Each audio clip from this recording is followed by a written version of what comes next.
Hello guys, welcome to our new channel universe in one. So guys, आज से हम अपना डेली टू डेली बेसिस पर history के सम फैक्ट्स हैं अबाउट कॉम्पिटिटिव एग्ज़ाम्स के पॉइंट ऑफ व्यू से हम यहाँ डिस्कस करने वाले हैं। डेली टू डेली हमारा एक छोटा सा सेशन होगा यूट्यूब पर, जिसमें हम हिस्ट्री के कुछ टॉपिक्स के बारे में डिस्कस करेंगे, like governor of Bengal, governor general of Bengal, India और वाइसरॉय ऑफ इंडिया। ठीक है, तो कुछ ऐसे ये फैक्ट्स हैं जिनके बारे में हम अक्सर कंफ्यूज हो जाते हैं कि कौन से गवर्नर जनरल के टाइम पे कौन सा कार्यकाल हुआ, ठीक है, कौन सी बैटल कौन से गवर्नर के टाइम पर हुई थी। तो उसी को लेकर हम एक छोटे छोटे सेशन रखेंगे, और अगर आपको पसंद आए तो प्लीज़ चैनल को सब्सक्राइब कीजिएगा, लाइक कीजिएगा और शेयर कीजिएगा। So let's start our first topic, governor of Bengal.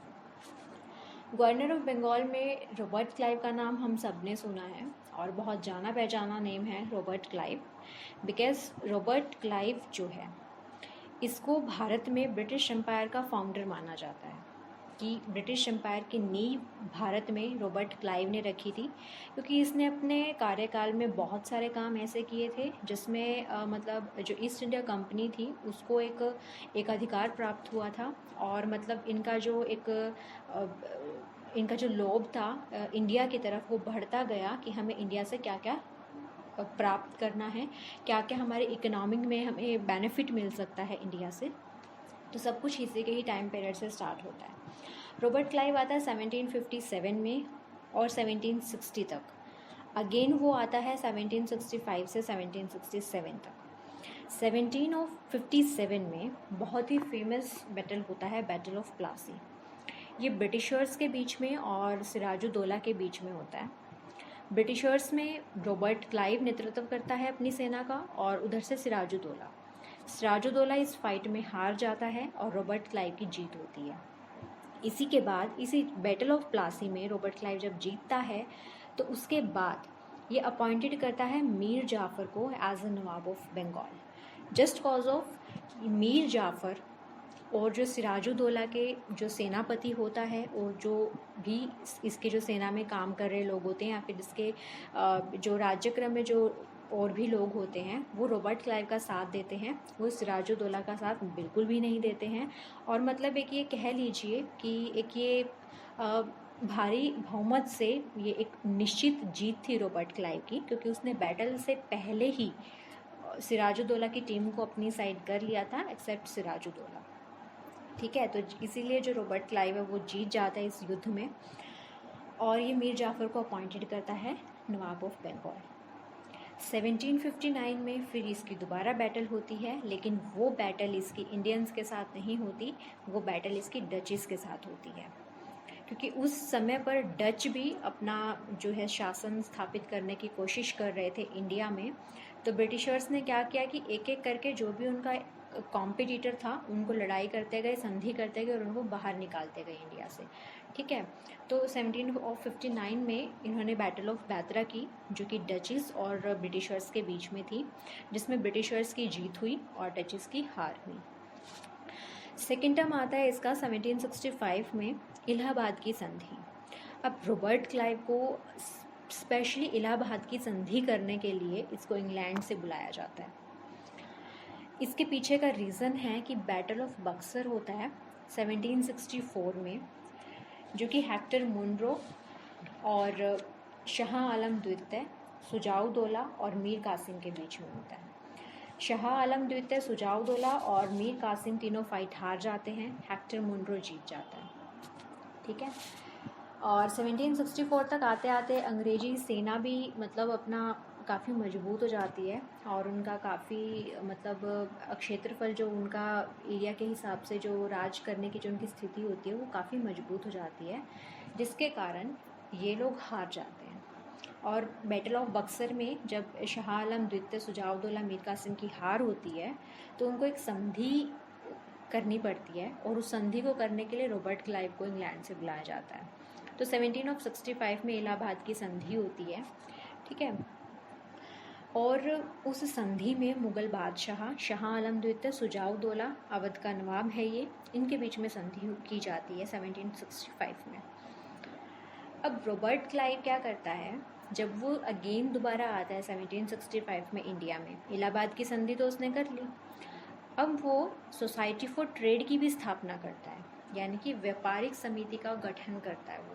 और इसी व्यापारिक समिति के गठन के आधार पर ईस्ट इंडिया कंपनी को तंबाकू, ठीक है, और चीनी और नील की खेती और जो भी खेती, अफीम की खेती लाइक दैट, ये सब कुछ, इन सब खेतियों का जो एकाधिकार होता है वो ईस्ट इंडिया कंपनी को मिल जाता है, जस्ट कॉज ऑफ कि रॉबर्ट क्लाइव अब व्यापारिक समिति का गठन कर देता है सोसाइटी फॉर ट्रेड का, कि ईस्ट इंडिया कंपनी को एक मोनोपोली राइट मिल जाता है। वो किसके कार्यकाल में मिलता है? रॉबर्ट क्लाइव के कार्यकाल में मिलता है। अब 1765 में ही जब ये इलाहाबाद की संधि करता है, उसके बाद से ही ये डायरकी सिस्टम अप्लाई कर देता है, ठीक है। डायरकी सिस्टम में क्या होता है कि बंगाल को तुम जितना लूट सको उतना लूट लो। ये किसानों के ऊपर 2-2 कर, मतलब किसानों को उस टाइम पर देने पड़ते थे डायरकी सिस्टम में, द्वैत शासन में, ठीक है। जिसके कारण मतलब ये होता है कि बंगाल को जितना लूटा जाए उतना लूट सको। 1772 तक इसका डायरकी सिस्टम चलता है। फिर 1773 में जब और जो गवर्नर जनरल बनकर आते हैं वो इस डायरकी सिस्टम को समाप्त कर देते हैं। उनका कार्यकाल जब हम आगे पढ़ेंगे तब इसके बारे में बताएंगे। अब 1766 में ही देखो, एक तो ये पहले 1757 में आया, 1757 से 1760 तक रहा, ठीक है। उस टाइम पर भी इसने अपने कार्यकाल में बहुत करप्टेड काम किए। जब ये दोबारा इलाहाबाद की संधि करने के लिए इसको बुलाया जाता है, फिर उसके बाद ये ईस्ट इंडिया कंपनी को मोनोपोली राइट भी दे देता है। तो अपने इस दोबारा वाले जो टर्म है, इसका कार्यकाल है, उसमें ये इतना ज़्यादा करप्ट हो जाता है कि इसी के अगेंस्ट जो और ब्रिटिश ऑफिसर्स होते हैं वो एक वाइट रेबेलियन छेड़ देते हैं, श्वेत क्रांति, जो इलाहाबाद और मुंगेर में होती है, ठीक है। तो 1766 में श्वेत क्रांति होती है, जो किसके किसके बीच में होती है? रॉबर्ट क्लाइव के अगेंस्ट। रॉबर्ट क्लाइव के ही जो ब्रिटिश ऑफिसर्स होते हैं वो श्वेत क्रांति छेड़ देते हैं कि ये बहुत ज़्यादा करप्ट ऑफिसर हो गया, अब इसको यहाँ से भगाओ। तो ऐसे करके 1767 में करप्शन इसके ऊपर इतना ज़्यादा लग जाता है, ठीक है। तो 1767 में ये सुसाइड कर लेता है। तो एक क्वेश्चन ये भी बनता है कि एकमात्र ऐसा गवर्नर जनरल जो सुसाइड जिसने करी, कौन है वो? रॉबर्ट क्लाइव है, ठीक है। अब रॉबर्ट क्लाइव ने 1767 में वो सुसाइड कर लेता है।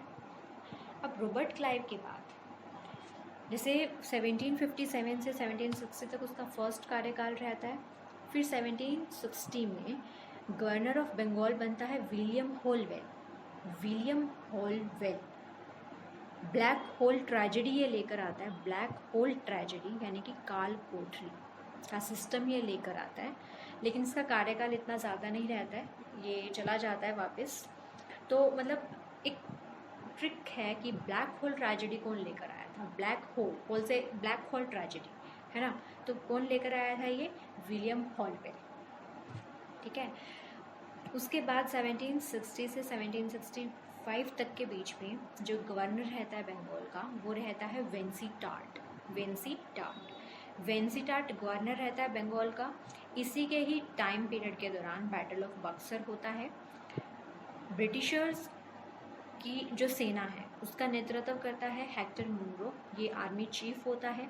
किसके अगेंस्ट करता है? शाह आलम द्वितीय, सुजाउद्दौला और मीर कासिम के बीच में, जिसमें ब्रिटिशर्स की जीत होती है, ठीक है। 1764 में अगेन 1765 में इलाहाबाद की संधि होती है, रॉबर्ट क्लाइव को बुलाया जाता है, जो हम पहले मैंने आपको डिस्कस कर दिया है इसी वीडियो के स्टार्टिंग में ही, रॉबर्ट क्लाइव के कार्यकाल में ही। सो आई होप गाइज आपको अगर ये वीडियो पसंद आया हो तो then please like, share and subscribe our channel. Thank you.